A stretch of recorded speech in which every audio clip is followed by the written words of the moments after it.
Il existe une version de vous qui n'existe qu'au jardin. Une version qui apparaît quand personne ne regarde, quand le téléphone est resté dedans, quand les seuls bruits sont le vent dans les rames de haricots et le bourdonnement lointain d'une abeille derrière les tomates. Cette version ne joue pas un rôle, n'explique rien, ne gère les attentes de personne. Cette version est, simplement, les mains dans la terre, les genoux au sol, les yeux fixés sur quelque chose de petit, de réel, de vivant. Et cette version de vous traite, résout, relâche des choses que celle assise dans le fauteuil d'un thérapeute n'arrive pas à atteindre. Ce n'est pas une critique de la thérapie. La thérapie marche. Pour beaucoup, elle est essentielle. Mais jardiner seul fait quelque chose de précis que le cadre thérapeutique, par sa nature même, ne peut pas reproduire. Et comprendre ce que c'est changera votre regard sur votre jardin, votre santé mentale et le lien entre les deux. Aujourd'hui, vous allez comprendre pourquoi jardiner seul fait quelque chose que la thérapie ne peut pas faire. Et à la fin, vous verrez que ce que vous faites dans votre jardin ne remplace pas une thérapie. C'est une forme de traitement complètement différente, qui passe par le corps, les sens et la terre elle-même. Commençons par la différence fondamentale. La thérapie est verbale. Vous êtes assis dans une pièce. Vous parlez, vous racontez ce qui s'est passé, ce que vous avez ressenti, ce que vous en pensez. Un professionnel formé écoute, reformule, guide, recadre. Le médium, c'est le langage. La voix, c'est le cognitif. Vous traitez l'émotion en la convertissant en mots, puis ces mots sont analysés, réorganisés, chargés d'un sens nouveau. Ça marche. Très bien, pour beaucoup de choses. Mais il y a une limite de structure à laquelle presque personne ne pense. Certaines émotions se convertissent mal en mots. Un chagrin posé dans la poitrine comme un poids, une angoisse qui vibre dans le corps, sans source claire, un stress accumulé depuis si longtemps que vous ne savez plus quand il a commencé ni d'où il vient. Ce sont des expériences somatiques. Elles vivent dans le corps, pas dans le récit. Et demander au corps de les envoyer vers le centre du langage pour les traiter verbalement, c'est comme demander à quelqu'un de décrire le bleu à une personne qui ne l'a jamais vu. La traduction perd quelque chose d'essentiel. Le jardin ne vous demande pas de traduire. Le jardin vous laisse traiter directement par le corps. Quand vous êtes seul au jardin, à arracher des mauvaises herbes, retourner la terre, tailler des branches, votre corps est engagé dans une action physique, répétitive. Vos mains sont occupées. Vos muscles travaillent. Votre respiration s'ajuste à l'effort. Et dans cet état, il se passe quelque chose qu'un fauteuil dans un bureau climatisé ne peut pas produire. Le corps commence à évacuer des tensions stockées sans faire intervenir l'esprit. La docteure Kelly Lambert, à l'université de Richmond, a décrit cela comme le circuit de récompense lié à l'effort. Un effort physique qui produit un résultat visible déclenche la libération de dopamine, de sérotonine et d'endorphine. Ce n'est pas un léger ajustement chimique, c'est un basculement neurochimique global qui agit en même temps sur l'humeur, la motivation, la perception de la douleur et la régulation émotionnelle. La thérapie peut vous aider à comprendre pourquoi vous vous sentez d'une certaine façon. Le jardin peut modifier ce que vous ressentez au niveau neurochimique pendant même que vous le ressentez. Les deux ont de la valeur, mais ils passent par des mécanismes fondamentalement différents. La deuxième chose que fait le jardin et que la thérapie ne peut pas faire, vous l'avez déjà vécu sans doute sans jamais la nommer. Il vous donne un contenant pour des émotions qui n'ont pas d'histoire. En thérapie, chaque émotion a besoin d'un récit. Pourquoi êtes-vous anxieux ? Qu'est-ce qui a déclenché cette tristesse ? Quand ce schéma a-t-il commencé ? Le modèle suppose que les émotions ont des origines qu'on peut identifier, décrire et traiter par la compréhension. Et souvent, c'est vrai, mais pas toujours. Certaines émotions sont des accumulations. Le résidu de centaines de petits stress, dont aucun, pris seul, ne mériterait d'être évoqué, mais qui, ensemble, créent une lourdeur sans histoire unique à raconter. Le jardin absorbe ces émotions sans exiger de récit. Vous sortez avec un poids diffus, informe, vous vous mettez à travailler, vous ne le nommez pas, vous ne l'analysez pas, vous désherbez, vous arrosez, vous creusez, et au fil d'une heure, le poids se redistribue.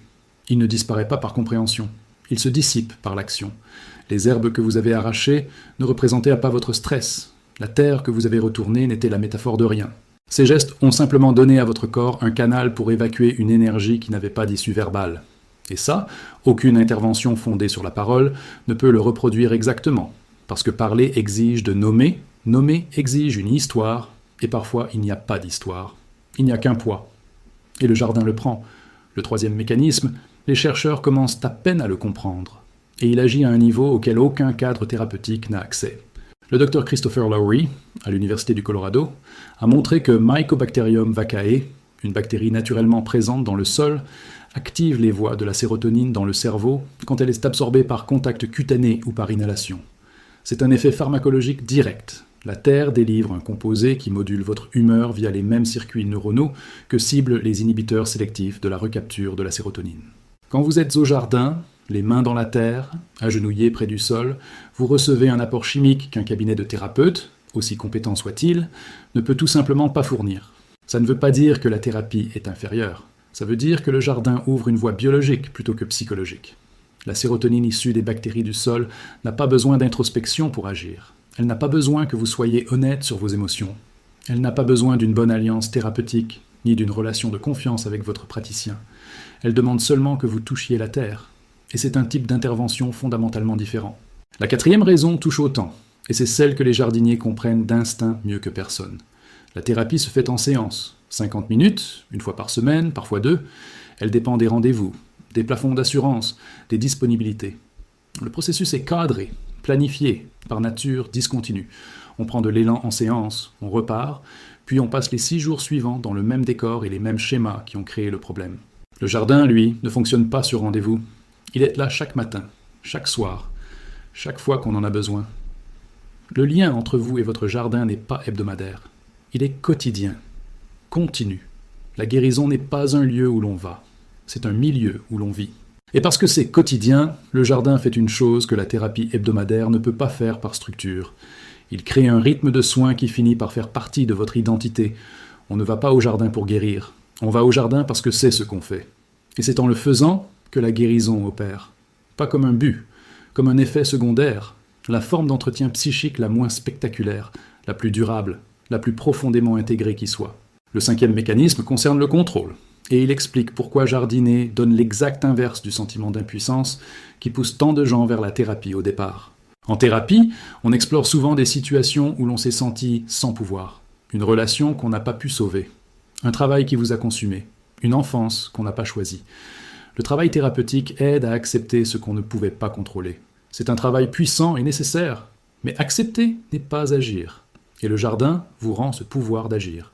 Vous décidez quoi planter, vous décidez où, vous décidez quand arroser, quand tailler, quand récolter. Vos décisions produisent des résultats visibles, mesurables. La plate-bande désherbée est nette, la plante tutorée se tient droite. Les graines lancées en mars donnent des fruits en août. Dans un monde saturé de problèmes abstraits qu'on ne peut pas toucher, le jardin vous donne des problèmes concrets que vos mains peuvent résoudre. Et les résoudre, jour après jour, reconstruit ce pouvoir d'agir que la vie moderne, si abstraite, a érodé. Les recherches sur la théorie de l'autodétermination d'Edward Deci et Richard Ryan, à l'université de Rochester, ont identifié l'autonomie comme l'un des 3 besoins psychologiques fondamentaux. Quand l'autonomie est étouffée de façon chronique, comme dans la plupart des lieux de travail modernes et des cadres institutionnels, la santé mentale se dégrade, le jardin la restaure. Pas par l'analyse, par l'action. On ne vous dit pas que vous avez du pouvoir d'agir. Vous le vivez, avec vos mains, en temps réel. Et cette expérience produit quelque chose qu'aucun recadrage verbal, même répété, n'obtient complètement. Alors voilà la vérité sur votre jardin et votre santé mentale. La thérapie vous aide à vous comprendre. Le jardin vous aide à vous réguler. La thérapie passe par le langage. Le jardin passe par le corps. La thérapie demande un récit. Le jardin prend en charge le poids qui n'en a pas. La thérapie a lieu 1 fois par semaine. Le jardin a lieu tous les jours. La thérapie reconstruit la lucidité. Le jardin reconstruit le pouvoir d'agir. Ils ne sont pas en concurrence. Ils ne sont pas interchangeables. Ils passent par des voies totalement différentes.